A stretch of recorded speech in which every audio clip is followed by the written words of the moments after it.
You finish a feature, run the local tests, and it executes perfectly.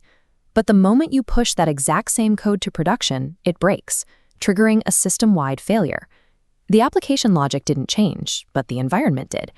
Failures like this usually stem from a missing system dependency, a subtle discrepancy in the OS, or a library version conflict that only exists on the production server. In a traditional deployment, multiple applications run on a single host and share a global environment. If one app requires Python 3.8 and another requires Python 3.10, they will inevitably collide, overwriting dependencies and corrupting execution. Docker is a containerization platform that addresses this by packaging the application code, the exact runtime, and every specific dependency into a single immutable artifact. This solves the "it works on my machine" problem by ensuring you aren't just shipping raw code, but the entire standardized environment required to run it. Because containers isolate applications, it is common to assume they are just lightweight, miniature virtual machines. However, Docker does not rely on hardware virtualization, and it doesn't boot a redundant operating system to run a single process. Instead, Docker achieves virtualization by manipulating existing Linux kernel primitives to trick processes into believing they are isolated. To see how this works, we must build a container from first principles, deconstructing how the system isolates processes, governs hardware resources, and optimizes storage. Understanding these kernel-level mechanics is a necessary step for anyone working in cloud-native engineering. In a standard virtual machine architecture, the stack moves from the physical hardware up through the host OS and into a hypervisor. Every isolated application here requires booting a redundant operating system. This guest OS tax causes significant memory bloat. In a container architecture, the guest OS and hypervisor layers are entirely removed, collapsing the stack. Docker routes application processes directly to the shared host OS kernel.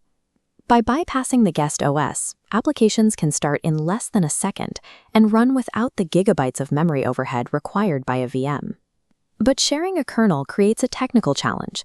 If dozens of containers share the same system space, they could theoretically access each other's files or intercept each other's network traffic. To keep the speed of the shared kernel without causing system chaos, Docker must implement strict software-defined boundaries. The first kernel primitive Docker uses to create these boundaries is called Linux namespaces. A process ID namespace makes the application believe it's the only process running, as host activity fades into invisibility. A network namespace provisions a private virtual network interface and IP address. Finally, a mount namespace restricts the application to its own disconnected files. Unlike a VM, these namespaces don't physically separate the processes. They just change what the application is allowed to see. However, visibility isn't enough. Namespaces hide processes from each other, but they cannot stop a single container from trying to aggressively consume all the host's available physical CPU power. Namespaces provide the illusion of isolation, but they lack the physical enforcement needed to keep the system stable. For physical enforcement, Docker uses a second primitive, control groups, or cgroups. Cgroups function as a physical throttle. They allocate specific CPU cycles to each container, clamping down on any process trying to starve the host. They also set a hard ceiling for memory consumption, preventing a single memory leak from crashing the entire machine.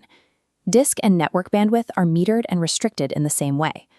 By combining the invisibility of namespaces with the physical constraints of cgroups, Docker replicates the security of a virtual machine without the computational overhead. Beyond CPU and memory, we also have to consider storage. A server needs to host dozens of environments without running out of disk space. Docker handles this by separating the image, the read-only blueprint, from the container, which is the running instance. Developers define this blueprint using a Docker file, which acts as a step-by-step recipe. Every command in that Docker file compiles into a distinct read-only file system layer.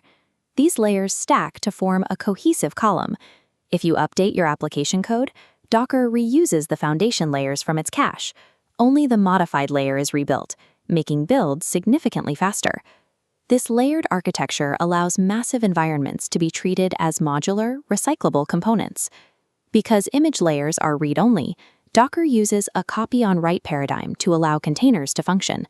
Multiple containers from one image share a single copy of base layers, adding a thin, writable layer on top. Disk space is only used when a container modifies a file. The system pulls a copy into the writable layer, leaving the base untouched. This writable layer is temporary. If a container is deleted, that layer is destroyed. Permanent data, like a database, must be stored using a Docker volume that exists outside the system. This approach allows a host to run dozens of application instances with almost no additional storage overhead compared to running just one. In the real world, applications aren't just one container. They are distributed systems consisting of a front end, a back end, and a database. Docker Compose is the tool used to manage and launch these separate components as a single unit. It creates a private virtual bridge network, allowing isolated containers to discover and communicate with each other securely through port mapping. Configuration details like API keys are injected at runtime through environment variables. This allows the same image to move through different environments without changing the underlying code. Docker Compose enables teams to define and deploy entire infrastructure ecosystems with one reproducible command. We have built a model for containerization, achieving sub-second startups via shared kernels, enforcing security through namespaces and cgroups, and optimizing storage with layers. However, the Docker engine is designed to run containers on a single host machine.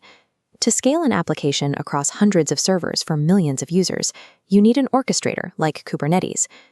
Docker provides the standardized packaging, while Kubernetes acts as the fleet commander, routing traffic and managing those packages across a massive cluster of hardware. By using kernel primitives to solve the works on my machine problem, Docker established the standard for how modern software is packaged and deployed.